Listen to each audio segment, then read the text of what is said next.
আমি নিজে বলছি, আমার বুঝ হওয়ার পরে আমি কারো জন্য এতটা কাঁদি নাই। আমি আমার এই নওজোয়ান শহীদ শরীফ উসমান হাদি রাহিমাহুল্লাহ তাআলা, তার জন্য আমার চোখের পানি যেটুকু পড়েছে। আমার শায়েখ আল্লামা মুফতি মুশতাকুন নবী কাসিমি, আমি তাকে দেখছি বাচ্চার মতো অজরে কাঁদছে।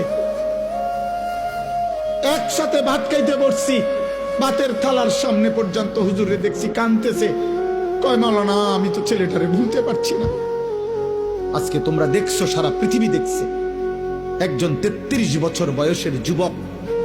এই যুবক ইমানদার ছিল। আমার প্রিয় ভাই, আমার কলিজার টুকরা ভাই শহীদ শরীফ উসমান হাদি রাহমাতুল্লাহ আলাই, এই নওজোয়ান ইমানদার নওজোয়ান 5 ওয়াক্ত নামাজ সে পড়তো প্রতিদিন। খোদার কসম, ফজরের নামাজ সে জামাতে পড়তো। ফজরের জন্য বন্ধুদেরকে ডাকতো। ফজরের নামাজ পড়ে তার সংসদীয় এলাকা, যেখান থেকে সে স্বতন্ত্র প্রার্থী হতে চেয়েছে, সেখানে ওয়ার্কিং করত। যেদিন গুলিবিদ্ধ হয়েছে সেদিন তো সে জুমার নামাজ পড়ে আল্লাহকে সেজদা দিয়ে মসজিদ থেকে বাইর হয়েছে।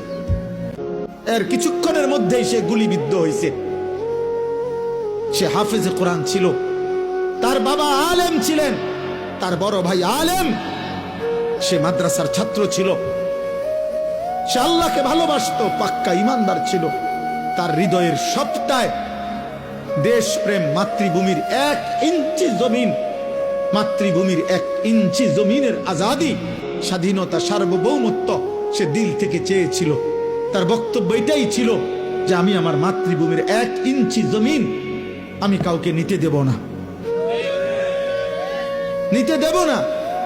এক যুবক আল্লাহকেও রাজি করেছে, মাতৃভূমির প্রতি ভালোবাসা দেখাইছে, ঈমান এবং দেশপ্রেম, এই 2 জিনিস তার মধ্যে একত্র হওয়াতে, তোমরা ভাই বলো, একটা ছেলে বলো, তোমরাও দেখছো, আমরাও দেখছি, গোটা বাংলাদেশের লক্ষ লক্ষ আলেম, মুফতি, মুহাদ্দিস, পীর, বুজুর্গ, আউলিয়া, ইমাম, খতিব, মুয়াজ্জিন, তালেবে ইলম, হাফেজে কোরআন, বুড়া মানুষ, জওয়ান মানুষ, বাচ্চা মানুষ, আরে বাবা, এই জাতির 18 কোটি মানুষ মনে হয় তার জন্য অঝরে চোখের পানি ফেলছে।